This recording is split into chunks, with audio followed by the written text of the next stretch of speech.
Hi friends, welcome to gifts of the nature. ఈ రోజు అయితే మా మామ గోంగూర కోనరాయి పొట్టుతో రోటి పచ్చడి అయితే చేస్తా అన్నాడు. ముందుగా అయితే పొయ్యి మీద సట్టి పెట్టుకుని దాంట్లో అయితే కోనరాయి పొట్టు అయితే వేసి నూనె లేకుండా వేయించాడు బాగా. అయితే ఎర్రగా ఏగిపోయిన తర్వాత కిందకైతే దించి వేరే ప్లేట్ లోకి అయితే తీసేసుకున్నాడు. తర్వాత అయితే మళ్ళీ పొయ్యి మీద సట్టి పెట్టి నూనె అయితే పోసుకున్నాడు కావాల్సిన వరకు.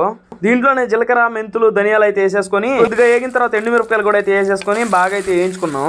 బాగా ఏగిపోయిన తర్వాత సట్టి అయితే పక్కన పెట్టేసుకుని మళ్ళీ ఇంకొక సెట్ లో గోంగూర ఒలిచి దాన్ని అయితే పొయ్యి మీద పెట్టుకుని ఉడికించుకుంటున్నాం. గోంగూర ఉడికే లోపల ఇందాక మనం వేగించుకున్నాం కదా కోనరాయి పొట్టు, దాన్ని అయితే రోట్లో వేసుకుని దంచుకుంటా ఉన్నాం మెత్తగా. ఇది మెదిగిపోయిన తర్వాత అయితే ఇందాక వేయించుకున్నాం కదా ఎండుమిరపకాయలు, ధనియాలు, జీలకర్ర, మెంతులు అయితే దీంట్లో వేసుకుని ఇవి కూడా మెత్తగా పొడిగొట్టుకుంటున్నాం. ఇంట్లోనే అయితే కొద్దిగా సరిపడినంత వరకు కల్లుప్పు అయితే వేసుకుని మళ్ళీ అయితే దంచుకుంటున్నాడు. ఈ పొడి కొట్టే లోపల ఇందాక ఉడకబెట్టుకున్నాం కదా ఈ గోంగూర, అది కూడా బాగా అయితే ఉడికిపోయింది. దాన్ని కూడా తెచ్చి ఈ రోట్లో వేసి బాగా దంచాడు. పచ్చడైన కథక్కని టేస్ట్ రావాలంటే ఎర్రగడ్డలు వేయాల్సిందే. ఎర్రగడ్డలు కూడా వేసి బాగా అయితే దంచాడు. కోనరాయి పొట్టు గోంగూర పచ్చడి మాత్రం మా మామ కథక్కని చేశాడు. వీడియోలో అయితే మా మామ ఈ పచ్చడి కాంబినేషన్ ఒకటి చేస్తాడంట, అదిరిపోద్ది.